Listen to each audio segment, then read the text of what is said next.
Good morning student बेटा जी। अज असी करांगे चैप्टर नंबर 2। साडे चैप्टर का नाम है वेयर इज साइंस टेकिंग अस।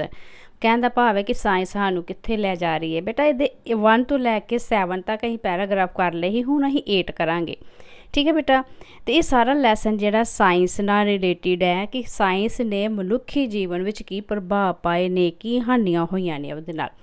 तो बेटा पढ़ना स्टार्ट करते हैं। कहते it is science that has given us the unexpected redistribution of the age group. कहते कि ये साइंस ही है जिसने सानू एज ग्रुप की अचानक मुड़ वंड दिती है। ठीक है। ऑलमोस्ट एवरी ईयर, लगभग हर साल, some modern drugs adds a little more to the average span of life। कहते कि हर साल, लगभग हर साल कुछ अजिहे आधुनिक नशीले पदार्थ अजिहे हुंदे हन जिहड़े साडे लाइफ स्पेन नूं वधा दिंदे ने। भाव है कि ਜਿਹੜੇ ਸਾਡੀ ਜ਼ਿੰਦਗੀ ਨੂੰ ਥੋੜ੍ਹਾ ਜਿਹਾ ਹੋਰ ਵਧਾ ਦਿੰਦੇ ਨੇ। ਜਿਸ ਤਰ੍ਹਾਂ ਕਿ ਇਹੋ ਜਿਹੀਆਂ ਮੈਡੀਸਨਸ ਚੱਲੀਆਂ ਨੇ ਜਿਹੜੀਆਂ ਖਾਣ ਦੇ ਨਾਲ ਮਨੁੱਖ ਜਿਹੜਾ ਜੰਗ ਰਹਿੰਦਾ ਹੈ। ਠੀਕ ਹੈ। ਜਿਸ ਤਰ੍ਹਾਂ ਐਕਟਰਸ ਵੇਖ ਲਓ, ਉਹ ਆਪਣੇ ਆਪ ਨੂੰ ਜੰਗ ਕਰਨ ਵਾਸਤੇ ਕਿੰਨੀ ਚੀਜ਼ਾਂ ਅਪਲਾਈ ਕਰਦੇ ਨੇ ਆਪਣੇ ਆਪ 'ਤੇ। ਠੀਕ ਹੈ।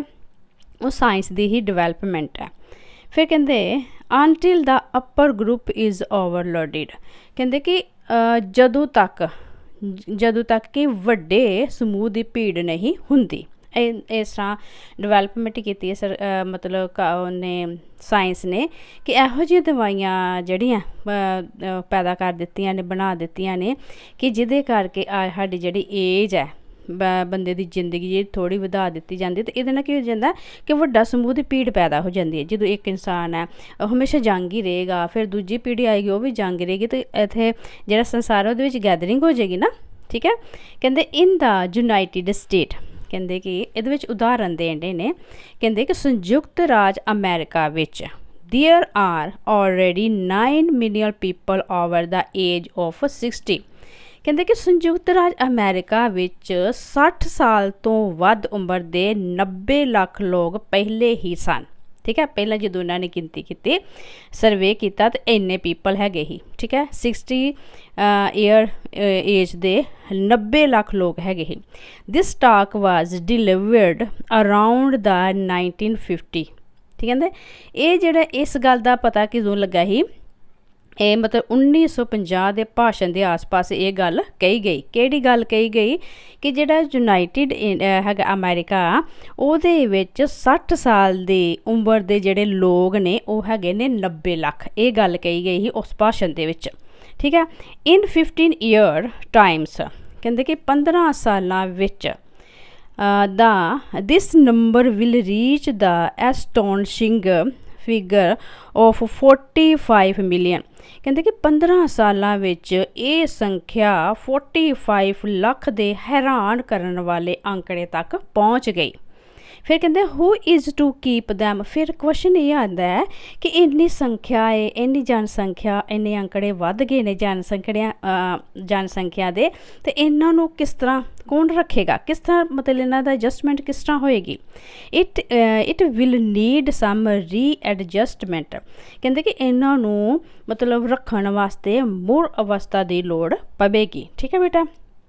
नैक्सट पैरा है, कहते and so science goes on rising it is problem.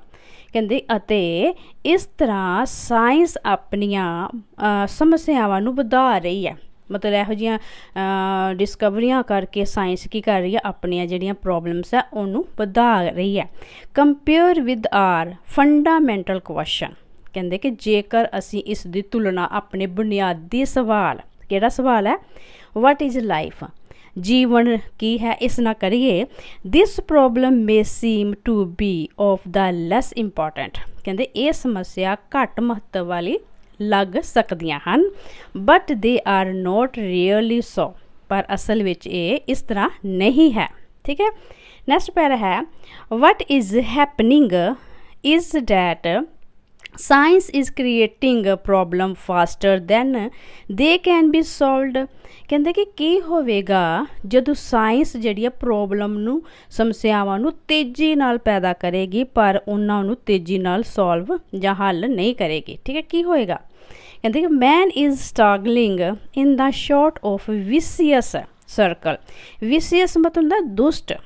ਕਹਿੰਦਾ ਕਿ ਮਨੁੱਖ ਇੱਕ ਕਿਸਮ ਦੇ ਦੁਸ਼ਟ ਚੱਕਰ ਵਿੱਚ ਸੰਘਰਸ਼ ਕਰ ਰਿਹਾ ਹੈ, always striving to catch up and never getting near. ਕਹਿੰਦੇ ਕਿ ਉਹ ਹਮੇਸ਼ਾ ਉਸ ਨੂੰ ਫੜਨ ਦੀ ਕੋਸ਼ਿਸ਼ ਕਰਦਾ ਹੈ ਪਰ ਕਦੇ ਵੀ ਨੇੜੇ ਨਹੀਂ ਆਉਂਦਾ। ਠੀਕ ਹੈ। And there are no sign that the glut of discoveries is coming to an end. Glut ਦਾ ਮਤਲਬ ਹੁੰਦਾ ਜਿਸ ਚੀਜ਼ ਦੀ ਭਰਮਾਰ ਹੋਵੇ, ਬਹੁਤ ਜ਼ਿਆਦਾ ਭਰਮਾਰ ਹੋਵੇ, ਬਹੁਤ ਜ਼ਿਆਦਾ ਗਿਣਤੀ ਵਿੱਚ ਹੋਵੇ। ਫਿਰ ਕਹਿੰਦੇ ਨੇ ਕਿ ਇਹੋ ਜਿਹਾ ਕੋਈ ਵੀ ਸਾਈਨ, ਕੋਈ ਵੀ ਸੰਕੇਤ ਨਹੀਂ ਹੈ ਜਿਸ ਤੋਂ ਪਤਾ ਲੱਗੇ ਕਿ ਖੋਜਾਂ ਦੀ ਭਰਮਾਰ ਖਤਮ ਹੋ ਰਹੀ ਹੈ। ਠੀਕ ਹੈ ਬੇਟਾ। ਨੈਕਸਟ ਪੈਰਾ ਸਾਡਾ ਹੈਗਾ, ਕਹਿੰਦੇ ਵॉर इज़ द वर्स्ट एग्जाम्पल। ਕਹਿੰਦੇ ਜੰਗ ਸਭ ਤੋਂ ਭੈੜੀ, ਵॉर ਮਤਲਬ वर्स्ट मतलब ਭੈੜੀ, एग्जाम्पल है। जंग सब तो भैड़ी एग्जाम्पल है। Science has pushed it so forward that ethic and moral are flundering hopelessly behind। ਹੁਣ ਕਹਿੰਦੇ ਨੇ ਕਿ ਜਿਹੜੇ ਸਾਇੰਸ ਨੇ ਇੰਨੀ ਡਿਵੈਲਪਮੈਂਟ ਕਰ ਲਈ ਹੈ, ਇੰਨੇ ਇਹਦੇ ਭੈੜੇ ਵੀ ਨਤੀਜੇ ਨਿਕਲੇ ਨੇ ਕਿ ਇਸ ਨੂੰ ਸਾਇੰਸ ਜਿਹੜੀ ਇਹ ਚੀਜ਼ਾਂ ਨੂੰ ਅੱਗੇ ਵਧਾ ਰਹੀ ਹੈ, ਇੰਨੀ ਅੱਗੇ ਵਧਾ ਰਹੀ ਹੈ ਕਿ ਇਨਸਾਨ ਵਿੱਚ ਨੈਤਿਕਤਾ ਅਤੇ ਮੋਰਲ ਨਾਂ ਦੀ ਕੋਈ ਚੀਜ਼ ਨਹੀਂ ਹੈ। ਸਾਇੰਸ ਦੇ ਵਧਣ ਕਰਕੇ ਮੋਰਲ ਜਿਹੜਾ ਨਿਰਾਸ਼ਾ ਨਾਲ ਪਿੱਛੇ ਹਟ ਰਿਹਾ, ਜਿਹੜੀ ਇਨਸਾਨਾਂ ਦੇ ਵਿੱਚ ਇਨਸਾਨੀਅਤ ਹੈ ਉਹ ਪਿੱਛੇ ਹਟ ਰਹੀ ਹੈ ਸਾਇੰਸ ਦੇ ਵਧਣ ਨਾਲ। ਨੈਕਸਟ ਹੈ, ਕਹਿੰਦੇ it makes one some time ask. ਕਹਿੰਦੇ ਕਿ ਕਦੇ ਕਦੇ ਅਸੀਂ ਪੁੱਛਦੇ ਹਾਂ, ਕੀ ਪੁੱਛਦੇ ਹਾਂ, what is science really after, ਕਿ ਸਾਇੰਸ ਅਸਲ ਵਿੱਚ ਕੀ ਹੈ। What are it is aim, ਇਸ ਦਾ ਕੀ ਉਦੇਸ਼ ਹੈ। What is it is goal, ਇਸ ਦਾ ਕੀ ਟੀਚਾ ਹੈ। ਇਹ ਜਿਹੜੇ ਕੁਐਸਚਨ ਹੈ ਇਹ ਆਉਂਦੇ ਪਏ ਨੇ ਸਾਡੇ ਮਾਈਂਡ 'ਚ, ਅਸੀਂ ਕਦੇ ਕਦੇ ਪੁੱਛਦੇ ਹਾਂ ਆਪਣੇ ਆਪ ਨੂੰ ਕਿ ਇਹ ਜਿਹੜੀ ਸਾਇੰਸ ਹੈ ਕੀ ਹੈ। ਨੈਕਸਟ ਪੈਰਾ ਹੈ, it is aim seem to be obvious. Obvious ਮਤਲਬ ਹੁੰਦਾ ਸਪਸ਼ਟ। ਠੀਕ ਹੈ। ਕਹਿੰਦੇ ਕਿ ਸਾਇੰਸ ਦੇ ਉਦੇਸ਼ ਸਪਸ਼ਟ ਕੀਤੇ ਜਾਂਦੇ ਹਨ ਜਾਂ ਸਪਸ਼ਟ ਕੀਤੇ ਜਾ ਸਕਦੇ ਹਨ। ਕਿਹੜਾ ਕਿਹੜਾ, they are material of course. ਕਹਿੰਦੇ ਕਿ ਸਾਇੰਸ ਜਿਹੜੀ ਹੈ ਇਹ ਬੇਸ਼ੱਕ ਪਦਾਰਥ ਹੈ। ਸਾਇੰਸ ਜਿਹੜਾ ਹੈ ਇੱਕ ਮਟੀਰੀਅਲ ਹੈ, ਪਦਾਰਥ ਹੈ।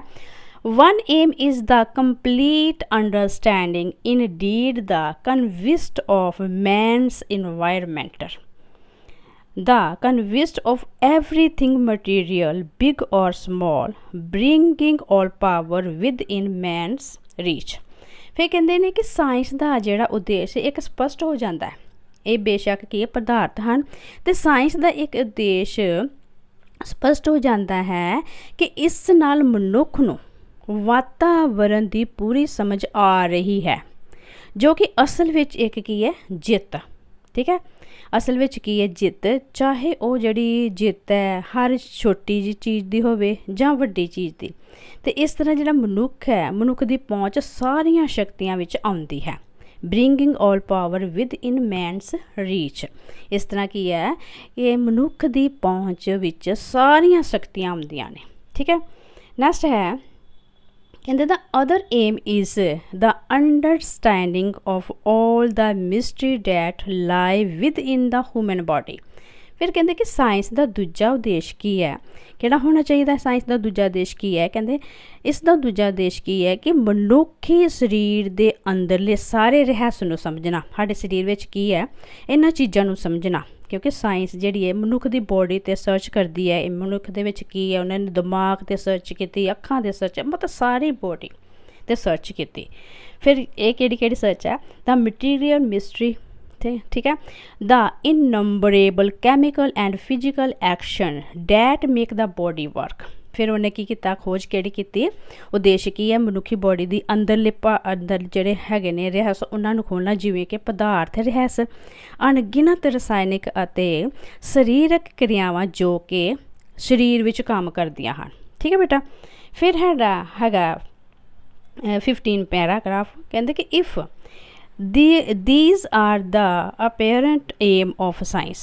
ਕਹਿੰਦੇ ਕਿ ਜੇਕਰ ਇਹ ਸਾਇੰਸ ਦਾ ਪ੍ਰਤੱਖ ਏਮ ਹੈ, surely that they cannot represent the ultimate goal sorry ਕਹਿੰਦੇ ਕਿ ਜੇਕਰ ਇਹ ਸਾਇੰਸ ਦਾ ਪ੍ਰਤੱਖ ਏਮ ਹੈ ਤਾਂ ਯਕੀਨਨ ਅੰਤਿਮ ਟੀਚਾ ਜਾਂ ਅਲਟੀਮੇਟ ਜਿਹੜਾ ਹੈ ਉਹ ਕੀ ਹੋਏਗਾ, ਠੀਕ ਹੈ, ਉਸ ਨੂੰ ਰੀਪ੍ਰਜੈਂਟ ਨਹੀਂ ਕਰ ਸਕਦੀ। ਕਹਿੰਦੇ ਕਿ ਜੇ ਸਾਇੰਸ ਦਾ ਸਿਰਫ ਇਹੀ ਏਮ ਹੈ ਕਿ ਮਨੁੱਖ ਨੂੰ ਵਾਤਾਵਰਨ ਬਾਰੇ ਦੱਸਣਾ, ਮਨੁੱਖ ਨੂੰ ਦੇ ਸਰੀਰ ਦੇ ਬਾਰੇ ਦੱਸਣਾ, ਠੀਕ ਹੈ, ਅਤੇ ਕਹਿੰਦੇ ਕਿ ਫਿਰ ਇਹ ਜਿਹਦਾ ਪ੍ਰਤੱਖ ਜਿਹੜਾ ਸਾਇੰਸ ਆ ਉਹ ਆਪਣੇ ਪ੍ਰਤੱਖ ਏਮ ਨੂੰ ਜਿਹੜੀ ਨਹੀਂ ਦੱਸ ਪਾ ਰਹੀ, ਠੀਕ ਹੈ, ਰਿਪ੍ਰਜੈਂਟ ਨਹੀਂ ਕਰ ਪਾਈ। ਫਿਰ ਕਹਿੰਦੇ ਨੇ the ultimate goal if there is such a thing, ਕਹਿੰਦੇ ਕਿ ਅਲਟੀਮੇਟ ਗੋਲ ਜਾਂ ਅੰਤਿਮ ਟੀਚਾ ਜੇਕਰ ਕੋਈ ਚੀਜ਼ ਹੈ, ਠੀਕ ਹੈ, ਜੇਕਰ ਕੋਈ ਚੀਜ਼ ਹੈ must be the understanding of everything that makes life worthwhile. ਕਹਿੰਦੇ ਕਿ ਜੇਕਰ ਅੰਤਿਮ ਟੀਚਾ ਜਿਹੜਾ ਸਾਇੰਸ ਦਾ ਜਿਹੜਾ ਅਲਟੀਮੇਟ ਗੋਲ ਹੈ ਉਹ ਜੇ ਮਤਲਬ ਕੋਈ ਚੀਜ਼ ਹੈ ਤਾਂ ਸਾਨੂੰ ਹਰ ਚੀਜ਼ ਦੀ ਸਮਝਣ ਦੀ ਲੋੜ ਚਾਹੀਦੀ ਹੈ। ਕਿਹੜੀ ਚੀਜ਼ ਦੀ? ਕਹਿੰਦੇ ਕਿ ਜਿਹੜੀ ਸਾਡੇ ਜੀਵਨ ਨੂੰ ਸਾਰਥਕ ਬਣਾਉਂਦੀ ਹੈ। ਦ ਅਨਰਿਚਮੈਂਟ ਆਫ ਆਲ ਦੈਟ ਲਾਈਫਸ ਮੀ, ਠੀਕ ਹੈ, ਜਿਹੜੀ ਸਾਡੀ ਜੀਵਨ ਨੂੰ ਸਾਰਥਕ ਬਣਾਵੇ, ਠੀਕ ਹੈ। That's go beyond material things.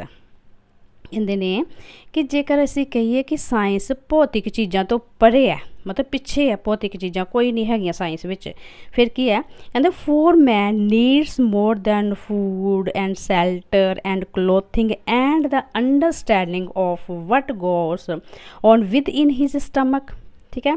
ਫਿਰ ਕਹਿੰਦੇ ਨੇ ਕਿ ਜੇਕਰ ਅਸੀਂ ਸਾਇੰਸ ਨੂੰ ਕਹੀਏ ਕਿ ਇਹ ਭੌਤਿਕ ਚੀਜ਼ਾਂ ਤੋਂ ਪਰੇ ਹੈ ਤਾਂ ਮਨੁੱਖ ਦੀ ਸਭ ਤੋਂ ਜਿਹੜੀ ਜ਼ਰੂਰਤ ਹੈ, ਵੱਡੀ ਜ਼ਰੂਰਤ ਕੀ ਮਨੁੱਖ ਦੀ? ਭੋਜਨ, ਮਕਾਨ ਅਤੇ ਕੱਪੜੇ ਦੀ ਜ਼ਰੂਰਤ ਹੁੰਦੀ ਹੈ। ਅਤੇ ਉਸ ਨੂੰ ਇਹ ਗੱਲ ਵੀ ਸਮਝ ਹੋਣੀ ਚਾਹੀਦੀ ਹੈ ਕਿ ਉਸ ਦੇ ਪੇਟ ਵਿੱਚ ਕੀ ਚੱਲਦਾ ਹੈ, ਠੀਕ ਹੈ ਬੇਟਾ। ਮਤਲਬ ਇਹ ਚੀਜ਼ਾਂ ਮਤਲਬ ਇਕੱਲਾ ਅਸੀਂ ਸਾਇੰਸ ਨੂੰ ਇਹ ਵੀ ਨਹੀਂ, ਪਦਾਰਥ ਵੀ ਨਹੀਂ ਕਹਿ ਸਕਦੇ, ਠੀਕ ਹੈ। ਅਤੇ ਸਾਇੰਸ ਨੂੰ ਅਸੀਂ ਮਤਲਬ ਇਹ ਚੀਜ਼ ਕਹਾਂਗੇ ਕਿ ਉਹਨੇ ਹਿਊਮਨ ਬੋਡੀ ਜਿਹੜੀ ਹੈ ਉਹਦੇ ਅੰਦਰਲੇ ਪਾਰਟਾਂ ਦੇ ਜਿਹੜੇ ਪਾਰਟਸ ਹੈਗੇ ਨੇ ਉਹਨਾਂ ਦਾ ਹਰ ਇੱਕ ਫੰਕਸ਼ਨ ਜਿਹੜਾ ਸਾਇੰਸ ਨੇ ਖੋਜ ਕੀਤੀ ਹੈ ਕਿ ਕੀ ਕੰਮ ਕਰਦਾ ਹੈ, ਕਿਸ ਤਰ੍ਹਾਂ ਚੱਲਦਾ ਹੈ, ਸਾਰਾ ਕੁਛ, ਠੀਕ ਹੈ ਬੇਟਾ। ਇੱਥੋਂ ਤੱਕ ਤੁਸੀਂ ਕਰ ਲਓ ਅਤੇ ਨੈਕਸਟ ਵੀਡੀਓ 'ਚ ਸਾਡਾ ਲੈਸਨ ਕੰਪਲੀਟ ਹੋ ਜਾਏਗਾ। ਅਤੇ ਬੇਟਾ ਇਹਨਾਂ ਨੂੰ ਧਿਆਨ ਨਾਲ ਸੁਣ ਲੈਣਾ ਕਿਉਂਕਿ ਸਾਇੰਸ ਨਾਲ ਰਿਲੇਟਿਡ ਹੈ, ਇਹ ਕੋਈ ਸਟੋਰੀ ਨਹੀਂ ਜਿਹੜੇ ਤੁਹਾਨੂੰ ਈਜ਼ੀਲੀ ਲਰਨ ਹੋ ਜਾਏ, ਠੀਕ ਹੈ ਬੇਟਾ। ਮਿਲਦੇ ਆ ਨੈਕਸਟ ਵੀਡੀਓ 'ਚ। Take care.